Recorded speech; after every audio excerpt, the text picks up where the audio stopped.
Bismillahirrahmanirrahim. Assalamualaikum warahmatullahi wabarakatuh. Alhamdulillahirabbil alamin. Wassalatu wassalamu ala asrofil anbiya'i wal mursalin wa ala alihi wa sahbihi ajmain. Saudaraku sekalian, mungkin kita pernah atau sering mendengar sebuah cerita atau obrolan mengenai tentang ruh orang yang sudah meninggal dunia. Ada sebagian orang yang meyakini bahwa ruh orang yang sudah meninggal dunia itu masih bisa berkomunikasi dengan orang yang masih hidup. Di antaranya berkomunikasi dengan keluarganya, mungkin antara anak dan orang tua. Tapi ada sebagian lagi yang tidak meyakini kalau orang yang sudah meninggal ruhnya masih bisa berkomunikasi dengan orang yang masih hidup dengan berbagai alasan ataupun dalil. Dan kita sebagai orang yang beriman, beragama Islam juga harus berpikir apakah orang yang sudah meninggal itu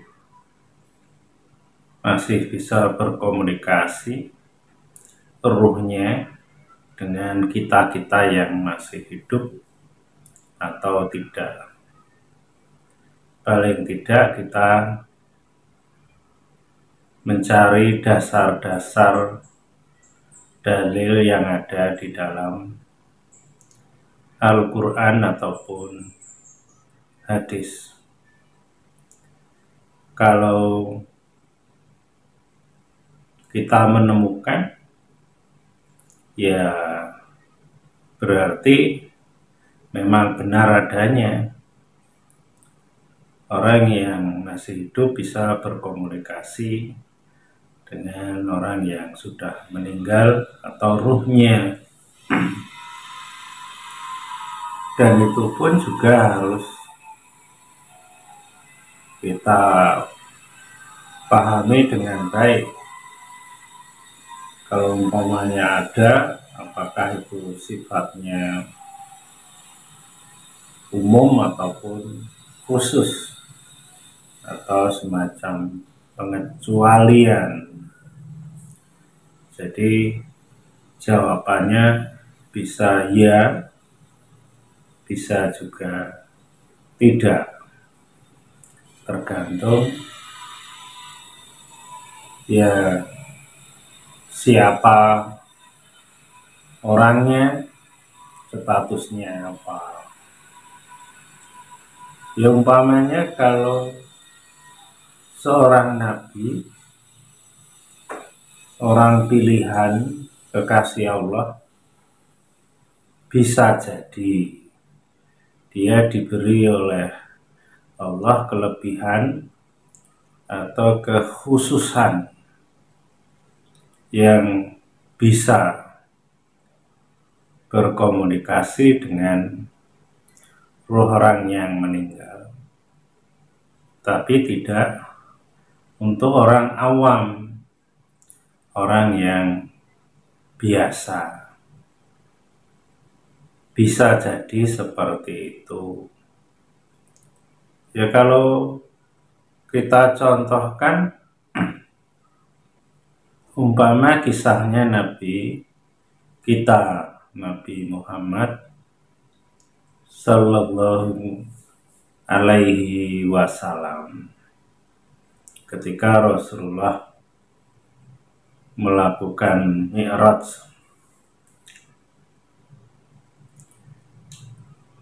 beliau menurut sebuah riwayat ketika naik ke langit, waktu ingin bertemu Allah, sebelumnya ketemu dengan para nabi. Di antaranya ya diceritakan ketemu Nabi Musa alaihi salam.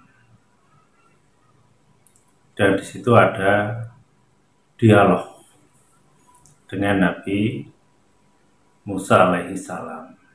Itu salah satu contoh bahwa seorang nabi bisa berkomunikasi dengan orang yang sudah meninggal. Tapi itu nabi ataupun rasul, dan itu atas izin Allah. Bisa seperti itu. Nah, kalau manusia yang lain, yang umum, wallahu alam, kalau Allah menghendaki, ya bisa saja. Tapi sepertinya secara umum tidak bisa. Umumnya seperti itu. Nah, ini yang harus kita ketahui, bahwa seseorang yang meninggal dengan orang yang masih hidup memang bisa berkomunikasi, bertemu, tetapi itu orang-orang tertentu, orang-orang yang pilihan, tidak sembarang orang. Jadi kalau saat ini ada orang-orang yang bisa berkomunikasi, bisa bertemu, yaitu perlu dipertanyakan atau perlu dikaji, apakah benar bertemu dengan ruh orang yang meninggal, atau sebenarnya ada campur tangan makhluk lain yang pekerjaannya menggoda manusia, menyesatkan manusia dari jalan Allah, sehingga manusia tertipu seakan-akan pernah bertemu dengan ruh orang yang sudah meninggal, apakah itu orang tuanya, temannya, atau bertemu nabi, atau bertemu para wali, orang soleh, umpama seperti itu. Karena banyak cerita-cerita dari orang ke orang yang seperti itu. Ada yang merasa dia ketemu wali, ada yang merasa ketemu seorang yang soleh, ulama, bahkan berguru, dalam arti dia merasa punya guru, gurunya orang yang sudah meninggal, dan gurunya sering memberikan wejangan ataupun pesan, bisa lewat mimpi atau lewat bisikan-bisikan. Di antaranya seperti itu. Tapi ya itu tadi, kita harus hati-hati, harus waspada. Karena kita juga harus ngaca atau melihat diri kita sendiri. Kita itu sebenarnya sudah pantas atau belum, atau orang yang memang kesalehannya sangat tinggi, walaupun itu ya sebenarnya hanya Allah yang tahu. Maka kalau memang benar-benar tauhidnya, imannya lurus, bisa saja. Tapi kalau keseharian masih jengkel, masih marah, masih menyenangi nafsu duniawi yang berlebih, masih ada benci, ada dengki, kalau bicara masih suka mencela, buruk sangka, ya saya kira kalau seseorang itu masih ada hal-hal yang tidak baik akhlaknya seperti itu, ya ini patut dicurigai. Yang mengaku orang tuanya yang sudah meninggal, atau wali, atau kiai, bisa jadi itu makhluk yang jahat, makhluk yang terkutuk, yang pekerjaannya yang menggoda manusia. Biar manusia itu ya tersesat di jalan Allah dengan berbagai macam cara.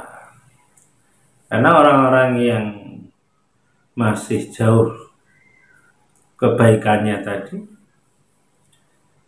kalau ditemui orang-orang yang soleh, orang yang baik, bahkan ada yang mengaku yang menemuinya itu malaikat, bahkan bisa menyuruh malaikat, maka itu lebih cenderung ya makhluk-makhluk yang buruk tadi, yang menipu manusia. Cuman manusianya kadang tidak sadar, sehingga tambah bangga, tambah sombong, dan diceritakan kemana-mana bahwa dia pernah ketemu Nabi, ketemu malaikat, punya guru seorang wali yang sudah meninggal, dan lain-lain sebagainya. Nah, itu sering atau pernah mendengar orang-orang yang seperti itu. Kemudian juga kan kita diajarkan di dalam agama Islam bahwa orang yang sudah meninggal dia punya tempat tersendiri, yaitu di alam kubur, dan dia akan ditemui malaikat yang akan menanyai tentang apa-apa yang dia perbuat di dunia, sehingga nanti ada istilah siksa kubur. Orang yang di dunia kalau dia punya salah, maka akan mendapatkan siksa kubur. Walaupun hanya kecil kelihatannya di dunia, tapi di sisi Allah yang namanya dosa ya tetap dosa dan ada hukumannya. Nah, itu yang juga perlu kita ketahui, bahwa orang-orang yang merasa pernah bertemu dengan orang-orang yang sudah meninggal tadi biasanya tidak pernah bercerita atau memberi pesan, umpamanya mengatakan, saya di alam kubur ditanya ini dan itu, saya disiksa karena dulu pernah buruk sangka, pernah jengkel, pernah marah, umpama saya dipukul, saya di ini dan itu. Sepertinya tidak ada cerita seperti itu, sehingga seakan-akan tidak ada siksa kubur. Kalau memang orang-orang yang sudah meninggal, yang secara umum tadi, dalam arti bukan para nabi tadi ya, orang biasa, ketika dia dulunya di dunia ya ada salah, dihukum, tentunya bisa saja mereka ketika ketemu, entah itu lewat bisikan atau wujud asli atau lewat mimpi, ya harusnya atau sepantasnya berpesan ketika muncul dalam mimpi atau wujud tadi. Pesan kalau anak turunnya ya harus ibadah yang baik, jangan berbuat dosa, karena dia cerita bahwa dia di alam kubur dihukum, disiksa karena melakukan kesalahan-kesalahan waktu hidup di dunia, umpama seperti itu. Tapi kenapa biasanya yang merasa bertemu lewat mimpi atau bisikan tadi mintanya lain atau pesannya lain?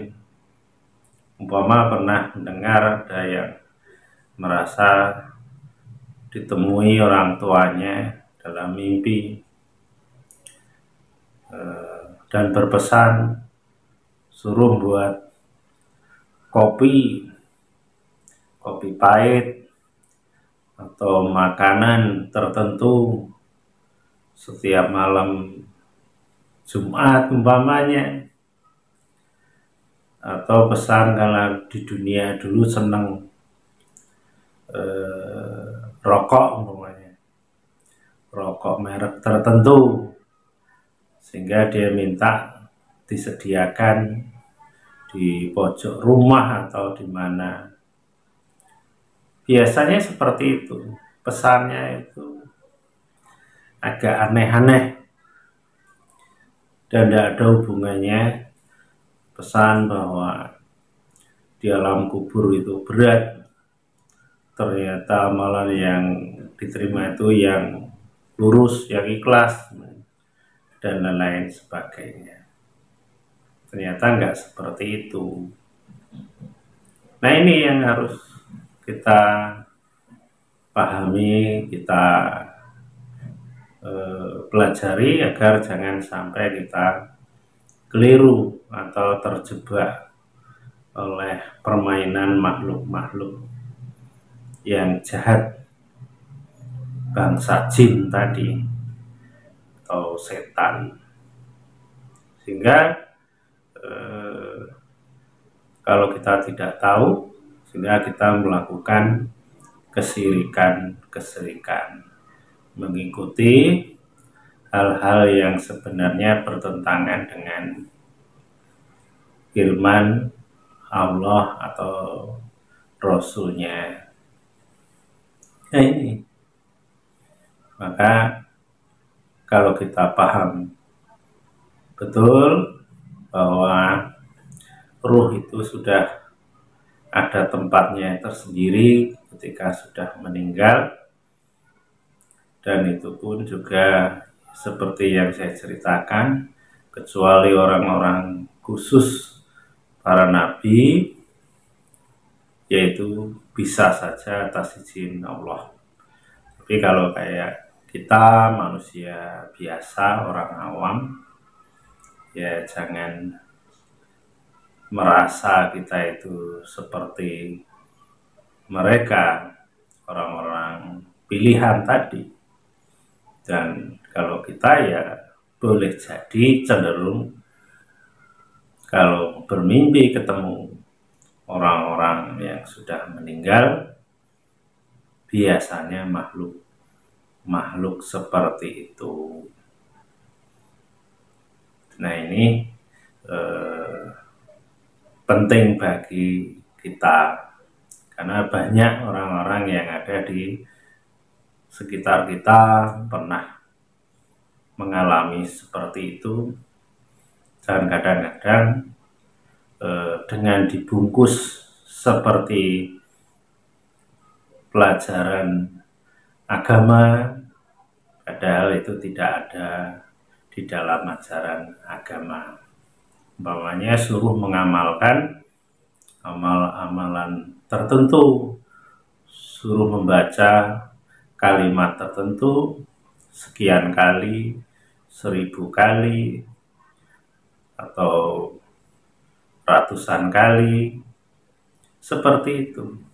Walaupun itu bacaannya benar, umpamanya baca surat-surat tertentu atau kalimat zikir tertentu, tapi dengan jumlah tertentu yang sebenarnya tidak ada dari Allah dan Rasul memerintahkan seperti itu, ditambah lagi niatnya, umpamanya berpesan agar rezekinya melimpah, tidak putus-putus, maka bacalah ini setiap sore, setiap malam, sekian kali, umpama seperti itu. Nah itu harus kita waspadai, karena apa? Sesuatu yang benar awalnya, tapi cara penggunaannya dan tuntunannya tidak ada, maka itu akan menjadi salah, insya Allah seperti itu. Untuk contoh sederhananya, umpamanya makanan, anggaplah buah apel. Buah itu enak dan halal dimakan sebenarnya, tapi kalau tidak sesuai tuntunan bisa menjadi salah. Umpamanya makannya di tempat orang lain tanpa izin, atau bahasa lainnya mencuri, itu sesuatu yang baik itu menjadi tidak baik. Kemudian juga atau makannya di waktu puasa bulan Ramadan, harusnya puasa makan buah itu. Jadi itu juga sama, makanan itu baik, tapi kalau dilakukan pada waktu bulan suci Ramadan tanpa halangan, makan walaupun itu punya sendiri, maka itu juga akan salah. Nah ini hanya perumpamaan seperti tentang amalan tadi, walaupun mungkin surat-surat tertentu entah itu Al-Fatihah, entah itu Al-Imran atau surat yang lainnya. Tapi kalau membacanya tidak sesuai dengan tuntunan, umpamanya ya harus sekian kali, ditambah niatnya ingin duniawi tadi, biar rezekinya melimpah dan lain-lain, itu akan salah. Bukankah sholat 5 waktu juga demikian? Kita sholat itu kalau kita ucapkan niat itu, bahwa bahasa Indonesianya ya, saya niat sholat zuhur 4 rakaat lillahi ta'ala, karena Allah. Itu kan benar, karena Allah. Tapi kalau karena biar rezekinya lancar, nah itu akan salah. Jadi bisa rusak amalan itu. Maka kita harus bedakan, kalau mau beramal, beribadah lillahi ta'ala, kemudian masalah doa itu ya harus tersendiri. Jangan niat sholat ini karena kekayaan tadi atau kesenangan yang lain. Tapi kalau kita setelah sholat selesai, kemudian zikir dan berdoa, mohon diberi rezeki yang halal, yang thayyib, ya boleh. Tapi jangan sampai ibadahnya sholat tadi niat untuk kekayaan, untuk penglaris, untuk keselamatan. Jangan. Jadi harus bisa memilah-milah agar ketauhidan kita itu lurus benar lillahi ta'ala. Nah, itu saja yang saat ini bisa saya sampaikan. Mudah-mudahan bisa dipahami yang terkait dengan ruh orang yang sudah meninggal tadi, agar jangan sampai kita itu dibohongi, ditipu oleh makhluk Allah yang kerjaannya menyesatkan manusia. Kurang lebihnya apa yang saya sampaikan, ya saya mohon maaf, dan kepada Allah mohon ampun. Akhirul kalam. Assalamualaikum warahmatullahi wabarakatuh.